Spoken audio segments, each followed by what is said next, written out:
Around the World in 80 Days by Jules Verne. Chapter 9, in which the Red Sea and the Indian Ocean prove propitious to the designs of Phileas Fogg. The distance between Suez and Aden is precisely 1,310 miles, and the regulations of the company allow the steamers 138 hours in which to traverse it. The Mongolia, thanks to the vigorous exertions of the engineer, seemed likely, so rapid was her speed, to reach her destination considerably within that time. The greater part of the passengers from Brindisi were bound for India, some for Bombay, others for Calcutta by the way of Bombay, the nearest route thither, now that a railway crosses the Indian peninsula. Among the passengers were a number of officials and military officers of various grades, the latter being either attached to the regular British forces or commanding the sepoy troops, and receiving high salaries ever since the central government has assumed the powers of the East India Company, for the sub-lieutenants get £280, brigadiers £2,400, and generals of divisions £4,000. What with the military men, a number of rich young Englishmen on their travels, and the hospitable efforts of the purser, the time passed quickly on the Mongolia. The best of fare was spread upon the cabin tables at breakfast, lunch, dinner, and the 8 o'clock supper, and the ladies scrupulously changed their toilets twice a day, and the hours were whirled away when the sea was tranquil with music, dancing, and games. But the Red Sea is full of caprice, and often boisterous, like most long and narrow gulfs. When the wind came from the African or Asian coast, the Mongolia, with her long hull, rolled fearfully. Then the ladies speedily disappeared below. The pianos were silent. Singing and dancing suddenly ceased. Yet the good ship ploughed straight on, unretarded by wind or wave, towards the straits of Bab el Mandeb.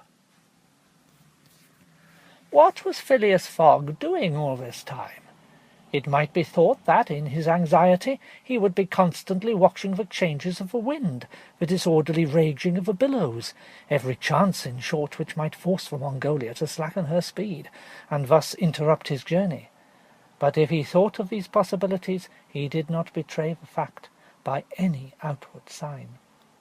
Always the same impassible member of the Reform Club, whom no incident could surprise, as unvarying as the ship's chronometers, and seldom having the curiosity even to go upon the deck. He passed through the memorable scenes of the Red Sea with cold indifference, did not care to recognize the historic towns and villages which, along its borders, raised their picturesque outlines against the sky, and betrayed no fear of the dangers of the Arabic Gulf, which the old historians always spoke of with horror, and upon which the ancient navigators never ventured without propitiating the gods by ample sacrifices. How did this eccentric personage pass his time on the Mongolia? He made his 4 hearty meals every day, regardless of the most persistent rolling and pitching on the part of the steamer, and he played whist indefatigably, for he had found partners as enthusiastic in the game as himself. A tax collector on his way to his post at Goa, the Reverend Decimus Smith returning to his parish at Bombay, and a brigadier general of the English army, who was about to rejoin his brigade at Benares, made up the party, and with Mr. Fogg played whist by the hour, and together in absorbing silence. As for Passepartout, he too had escaped seasickness, and took his meals conscientiously in the forward cabin. He rather enjoyed the voyage, for he was well fed and well lodged, took a great interest in the scenes through which they were passing, and consoled himself with a delusion that his master's whim would end at Bombay.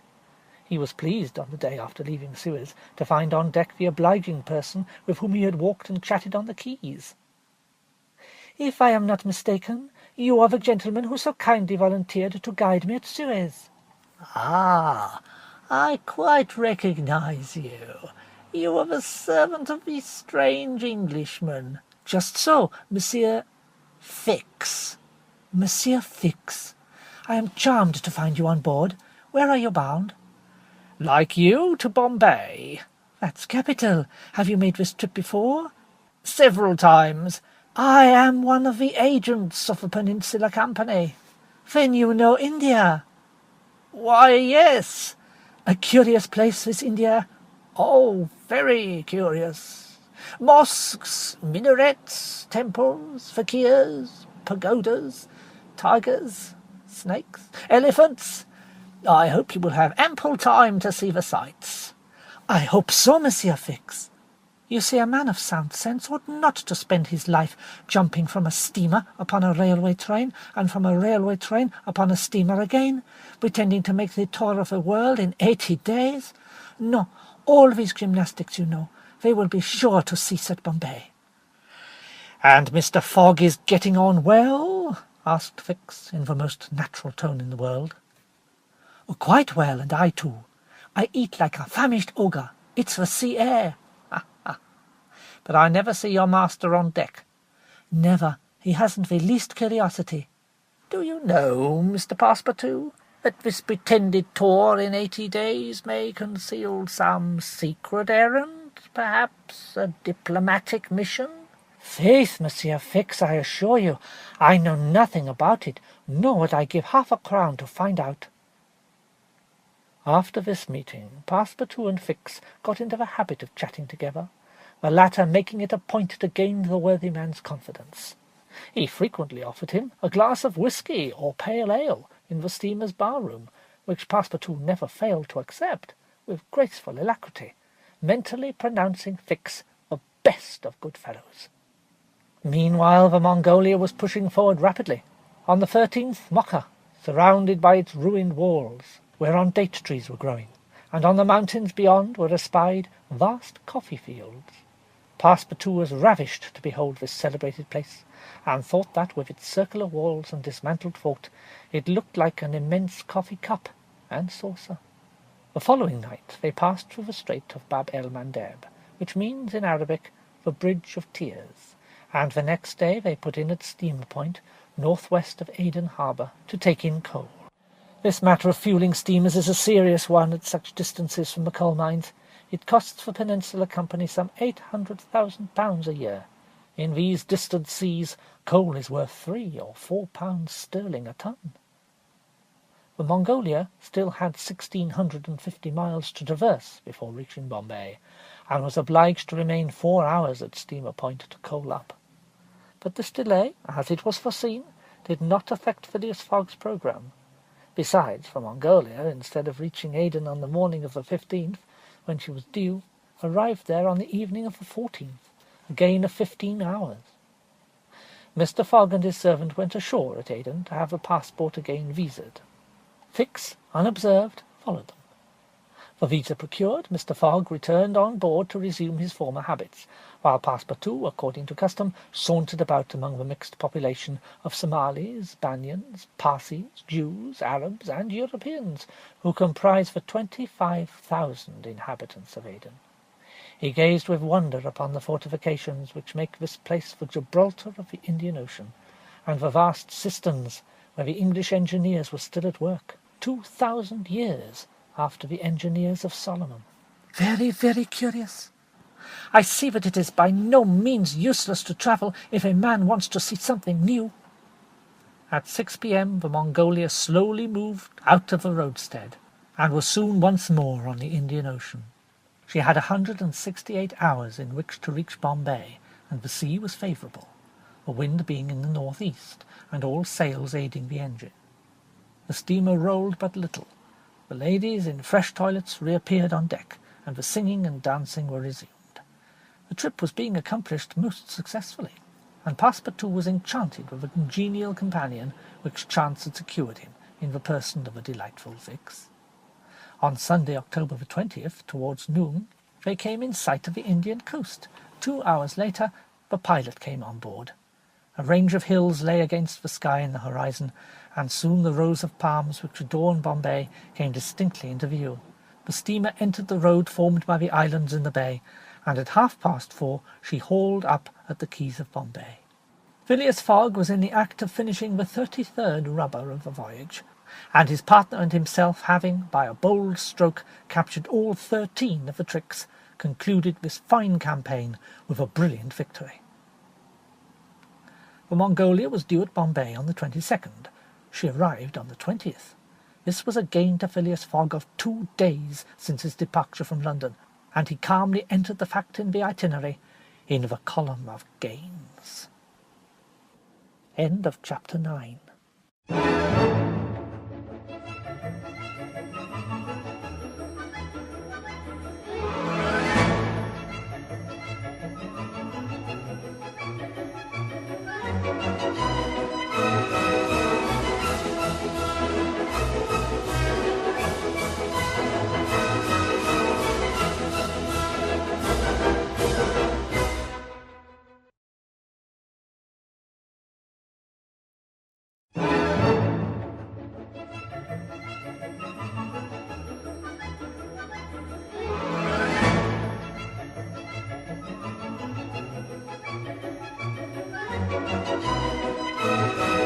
Around the World in 80 Days by Jules Verne. Chapter 10, in which Passepartout is only too glad to get off with the loss of his shoes. Everybody knows that the great reversed triangle of land, with its base in the north and its apex in the south, which is called India, embraces 1,400,000 square miles, upon which is spread unequally a population of 180 million souls. The British Crown exercises a real and despotic dominion over the larger portion of this vast country, and has a Governor-General stationed at Calcutta, governors at Madras, Bombay, and in Bengal, and a Lieutenant-Governor at Agra. But British India, properly so called, only embraces 700,000 square miles, and a population of from 100 to 110 millions of inhabitants. A considerable portion of India is still free from British authority, and there are certain ferocious Rajas in the interior who are absolutely independent. The celebrated East India Company was all-powerful from 1756, when the English first gained a foothold on the spot where now stands the city of Madras, down to the time of the great Sepoy insurrection. It gradually annexed province after province, purchasing them from the native chiefs, whom it seldom paid, and appointed the Governor-General and his subordinates, civil and military. But the East India Company had now passed away, leaving the British possessions in India directly under the control of the Crown. The aspect of the country, as well as the manners and distinctions of race, is daily changing. Formerly one was obliged to travel in India by the old cumbrous methods of going on foot or by horseback, in palanquins or unwieldy coaches. Now fast steamboats ply on the Indus and the Ganges, and a great railway, with branch lines joining the main line at many points on its route, traverses the peninsula from Bombay to Calcutta in 3 days. This railway does not run in a direct line across India. The distance between Bombay and Calcutta, as the bird flies, is only from 1,000 to 1,100 miles, but the deflections on the road increase that distance by more than a third. The Great Indian Peninsula Railway has its terminus at Calcutta, and the passengers of the Mongolia went ashore at 4:30 p.m, and at exactly 8 the train would start for Calcutta. Mr. Fogg, after bidding good-bye to his whist partners, left the steamer, gave his servants several errands to do, urged it upon him to be at the station promptly at 8, and, with his regular step, which beat to the second, like an astronomical clock, directed his steps to the passport office. As for the wonders of Bombay, its famous city hall, its splendid library, its forts and docks, its bazaars, mosques, synagogues, its Armenian churches, and the noble pagoda on Malabar Hill, with its 2 polygonal towers, he cared not a straw to see them. He would not deign to examine even the masterpieces of Elvanta, or the mysterious hypogea concealed south-east from the docks, or those fine remains of Buddhist architecture, the Kanhirian grottos of the island of Salsette. Having transacted his business at the passport office, Phileas Fogg repaired quietly to the railway station, where he ordered dinner. Among the dishes served up to him, the landlord especially recommended a certain giblet of native rabbit, on which he prided himself. Mr. Fogg accordingly tasted the dish, but despite its spiced sauce, found it far from palatable. He rang for the landlord, and on his appearance said, fixing his clear eyes upon him, "Is this rabbit sir?" "Yes, my lord. Rabbit from the jungles." "And this rabbit did not mew when he was killed?" "Mew, my lord? What? A rabbit mew? I swear to you—" "Be so good, landlord, as not to swear, but remember this. Cats were formerly considered in India as sacred animals. That was a good time."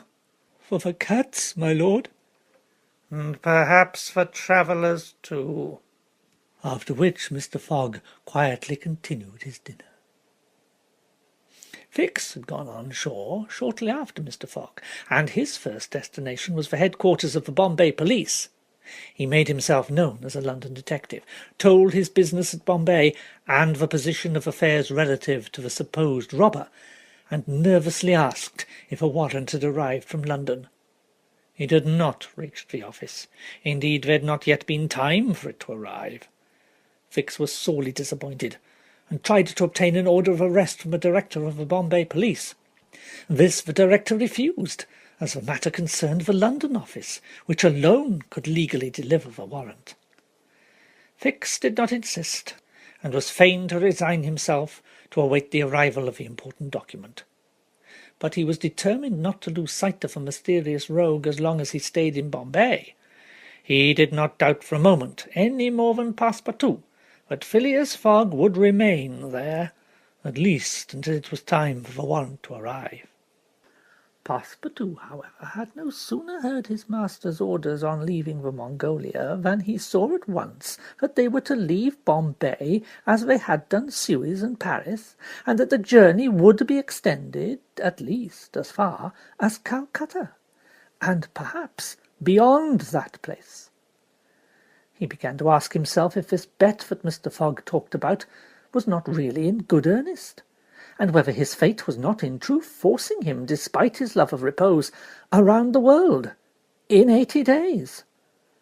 Having purchased the usual quota of shirts and shoes, he took a leisurely promenade about the streets, where crowds of people, many nationalities, Europeans, Parisians with pointed caps, Banyas with round turbans, Sindhis with square bonnets, Parsis with black mitres, and long-robed Armenians were collected. It happened to be the day of a Parsi festival. These descendants of the sect of Zoroaster, the most thrifty, civilized, intelligent, and austere of the East Indians, among whom are counted the richest native merchants of Bombay, were celebrating a sort of religious carnival, with processions and shows, in the midst of which Indian dancing girls, clothed in rose-coloured gauze, looped up with gold and silver, danced airily, but with perfect modesty, to the sound of viols and the clanging of tambourines. It is needless to say that Passepartout watched these curious ceremonies with staring eyes and gaping mouth, and that his countenance was that of the greenest booby imaginable.